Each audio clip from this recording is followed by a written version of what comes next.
तो कैंसर का नाम सुनते ही लोग डर जाते हैं। डरने वाली बात ही, अगर किसी को कैंसर हो जाता है तो डेफिनेटली एक माहौल बन जाता है कि अरे ये क्या हो गया, क्यों हो गया, मुझे ही क्यों हो गया, किससे इलाज कराएं, इलाज कराने से कोई फ़ायदा है कि नहीं।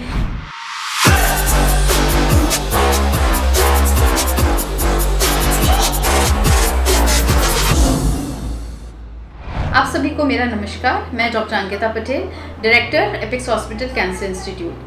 आज हम लोग बात करेंगे कुछ जो मिथ्स हैं, जो गलत धारणाएं कैंसर के बारे में, उसके बारे में मैं थोड़ी रोशनी डालना चाहूँगी। तो कैंसर का नाम सुनते ही लोग डर जाते हैं। डरने वाली बात ही, अगर किसी को कैंसर हो जाता है तो डेफिनेटली एक माहौल बन जाता है कि अरे ये क्या हो गया, क्यों हो गया, मुझे ही क्यों हो गया, किससे इलाज कराएं, इलाज कराने से कोई फ़ायदा है कि नहीं, इलाज होगा तो इलाज में बहुत ज़्यादा तकलीफ़ होती है जो कि शायद बीमारी से भी ज़्यादा है, इलाज कराने का फ़ायदा क्या है क्योंकि बीमारी तो वापस आनी ही आनी है। तो ये सब जो एक chain of conversation and chain of dialogues हैं, उसमें बहुत सारी छुपी हुई गलत धारणाएं हैं, जिसकी वजह से जो कैंसर एक क्यूरेबल डिजीज़ है मोस्ट ऑफ द केसेस में, जब पेशेंट हमारे पास आते हैं तो वो बहुत लेट स्टेज में आते हैं। तो सबसे पहले जो सबसे बड़ा जो एक मिथ है कि बायोप्सी कराएंगे या अगर टुकड़े की जांच कराएंगे या लोहा लगाएंगे तो कैंसर बढ़ जाएगा।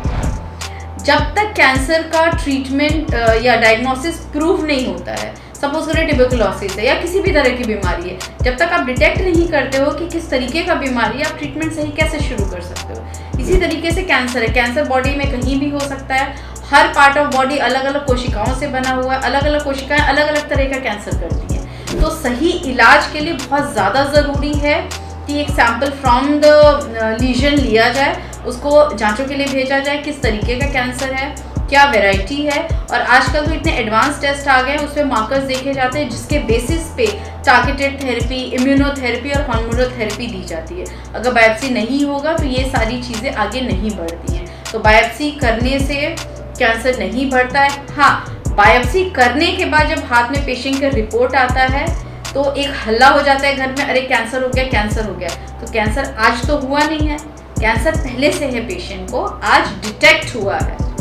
और फिर वो रिपोर्ट लेके पेशेंट 10 डॉक्टरों के पास 10 सिटीज़ में घूमते रहते हैं। जो ट्रीटमेंट तुरंत शुरू होना चाहिए वो शुरू होते होते महीना, 1.5 महीना, कभी कभी 4-4, 5-5 महीना भी बीत जाता है। तो कैंसर उस कारण बढ़ता है, डिले करने के कारण बढ़ता है, ना कि बायोप्सी लेने के कारण। तो पहला तो ये सबसे बड़ा मिसकंसेप्शन ये है। दूसरा मिसकंसेप्शन है कि अगर कैंसर हो गया है तो इट्स अ डेथ सेंटेंस, अब तो मरना निश्चित है। बिलीव मी, अगर आप अर्ली स्टेज में आते हैं तो काफ़ी चांसेस होते हैं कि आप ठीक हो जाएंगे। और अगर आप एडवांस स्टेज में जाते हैं, कई स्टेजेस होते हैं बीमारी की, स्टेज जैसे जैसे बढ़ता है ठीक होने की संभावना वैसे वैसे कम होती है। मैं तो पेशेंट को ये भी बोलती हूँ कि अगर आपको शुगर हो रहा है, आपको ब्लड प्रेशर है, तो उसका ट्रीटमेंट तो लंबे समय तक चलता है, उसके लिए आप नहीं घबराते हैं। कैंसर ट्रीटमेंट अगर अर्ली स्टेज में डिटेक्ट हो जाए, for example most common head and neck cancer, कोई भी कैंसर, सपोज लिप में लीजन है, बहुत छोटा लीजन है, तो हो सकता है सिर्फ सर्जरी करे वो बीमारी ठीक हो जाए। अगर बच्चेदानी के मुंह का कैंसर है, सिर्फ रेडिएशन और कीमोथेरेपी से बीमारी ठीक हो जाती है और पेशेंट्स 10-10, 15-15 साल जिंदा रहते हैं। किसी को अभी कार्डियक अरेस्ट हो जाए, कोई गारंटी नहीं है कि पेशेंट बचेगा। हाँ, हालांकि इतनी अच्छी टेक्निक हो गई है, इतने अच्छे आपके इंस्टीट्यूट्स हो गए हैं, विद सारा केयर होता है, पेशेंट अगर सही टाइम पे हॉस्पिटल पहुंच जाता है, विद इन गोल्डन आवर, तो डेफिनेटली पेशेंट बच सकते हैं। तो रिस्क तो हर बीमारी में है, लेकिन फिर कैंसर के साथ ऐसा भेदभाव क्यों? कैंसर भी क्यूरेबल है, आपको ध्यान देना है, आपको समझना है कि अर्ली स्टेज में डिटेक्शन बहुत ज़रूरी है। फिर दूसरी धारणा कि अब तो बढ़ गया, अब तो ठीक नहीं हो सकता, ऐसा नहीं है। अभी इतने एडवांस मशीनें आ गई हैं, इतनी एडवांस सर्जरीज आ गई, इतनी एडवांस दवाइयाँ आ गई हैं, immunotherapy, targeted therapy, hormonal therapy. तो इनके कॉम्बिनेशन को यूज़ करके एडवांस स्टेज में भी, जैसे कि सीए प्रोस्टेट है, काफ़ी बार ऑर्थो डिपार्टमेंट से कैंसर डिपार्टमेंट पेशेंट आता है बैक एक हुआ, और जब पूरा उनका एनालिसिस हुआ तो पता चला कैंसर प्रोस्टेट है जो कि हड्डी में फैल चुका है। लेकिन ऐसे पेशेंट भी 5 साल 10 साल जिंदा रहते हैं प्रॉपर ट्रीटमेंट से। तो proper detection and proper treatment is very important. हाँ, अगर अर्ली स्टेज में डिटेक्ट होता है तो कम मोडालिटीज़, कम खर्चे और बेटर रिजल्ट में ट्रीटमेंट हो जाता है। अगर एडवांस स्टेज है तो ज़्यादा मोडालिटीज़ की ज़रूरत पड़ती है, उसमें भी ठीक होने की संभावना है, हालांकि परसेंटेज थोड़ा कम हो जाता है। तो हताश तो नहीं होना है, पहले आप प्रॉपर एक अच्छी जगह से ओपिनियन लीजिए एंड देन डिसाइड करिए कि आपको ट्रीटमेंट आगे कराना है या नहीं।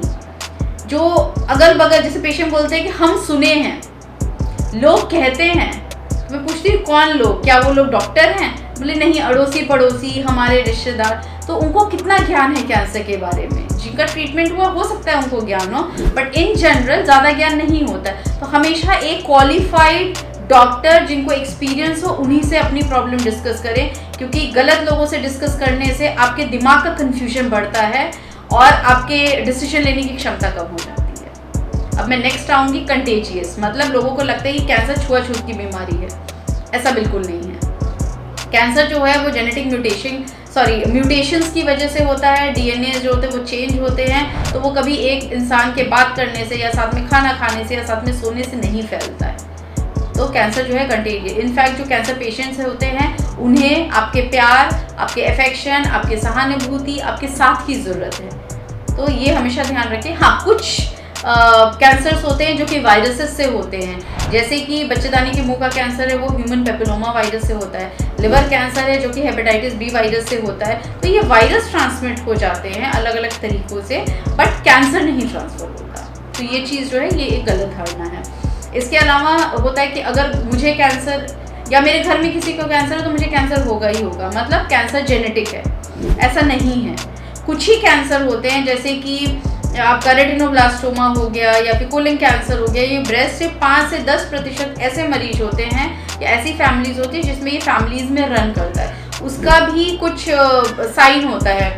अगर क्लस्टरिंग है, मतलब माता जी को है, मौसी को है, बहन को है और फीमेल्स में हो रहा है, या एक ही फैमिली ट्री में सेम ब्लड रिलेटिव्स को कैंसर हो रहा है, या breast cancer, ovary cancer, prostate, pancreas, ये सब एक साथ दिख रहा है, तो डेफिनेटली जेनेटिक काउंसलिंग, जिसके अलग एक्सपर्ट होते हैं, उनसे काउंसलिंग करानी चाहिए। आपका एक फैमिली ट्री बनेगा, पेडिग्री बनेगा, जिससे ये पता चलता है कि वो जो कैंसर है वो आपका जेनेटिक है या नहीं। सिर्फ कुछ कैंसर में 5 से 10% जो है वो जेनेटिक होते हैं। तो किसी को लेबल करना कि इनको कैंसर तो इनके घर में सबको होगा, ये एकदम से गलत है। इसके अलावा कुछ एक धारणा है कि हम इलाज नहीं कराएंगे कैंसर तो वापस आएगा ही आएगा। ऐसा नहीं होता है। कुछ ब्रेस्ट कैंसर्स होते हैं जो कि 15-15, 20-20, 30-30 साल जिंदा रहते हैं। सर्वाइकल कैंसर हो गया, ओरल कैंसर हो गया, लिम्फोमास हो गया। तो बहुत सारे कैंसर्स हैं जो कि पेशेंट कई साल तक जिंदा रहते हैं, बट उसमें हमेशा जो ट्रीटिंग डॉक्टर है ये हमेशा कहते हैं कि आप बीच में दिखाइए, जिसको हम फॉलोअप कहते हैं। फॉलोअप बहुत ज़रूरी है। फॉलोअप ज़रूरी है कि कोई कैंसर इन केस वापस आता है तो उसका अर्ली डिटेक्शन, ताकि तुरंत ट्रीटमेंट हो जाए, और जो ट्रीटमेंट हुआ है उसके साइड इफेक्ट्स कैसे रिकवर कर रहे हैं उस चीज़ को देखने के लिए। तो ट्रीटेड पेशेंट को जैसे जैसे फॉलोअप के लिए बुलाया जाता है, जो कि फ्रिक्वेंसी शुरू में ज़्यादा होता है और जैसे जैसे साल गुजरता है वो फ्रिक्वेंसी कम होती रहती है। तो फॉलोअप जो है वो बहुत ज़्यादा ज़रूरी है, और ऐसा बिल्कुल नहीं है कि कैंसर अगर हुआ है तो वो ट्रीटमेंट के बाद वापस आना ही आना, ये बहुत बड़ी मिथ है। इसके अलावा कुछ लोग का ये मानना है कि चीनी नहीं खाएंगे तो कैंसर ठीक हो जाएगा।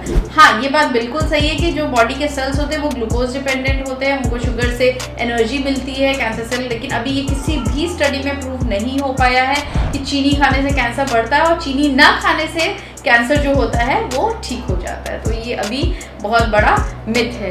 इसके अलावा कुछ पेशेंट्स आते हैं, कहते हैं मैडम इम्यूनोथेरेपी लगा दीजिए, मैडम टारगेटेड थेरेपी लगा दीजिए। तो ऐसा नहीं होता है। हर कैंसर का इलाज का तरीका अलग अलग होता है। कुछ होते हैं जो सिर्फ ऑपरेशन से ठीक होते हैं, कुछ होते हैं जिसमें ऑपरेशन और कीमोथेरेपी चाहिए, कुछ होते हैं जिसमें operation, chemo, hormonal, targeted immunotherapy सबकी ज़रूरत होती है। तो वो डॉक्टर डिसाइड करते हैं आपके स्टेज को देख के, टाइप ऑफ डिजीज़ देख के, आपके सेल्स पे क्या क्या मार्कर पॉजिटिव है उसको देख के तब डिसाइड होता है कि किस तरीके का ट्रीटमेंट आपको ज़रूरत है। तो ये तो कुछ मिथ्स हो गए।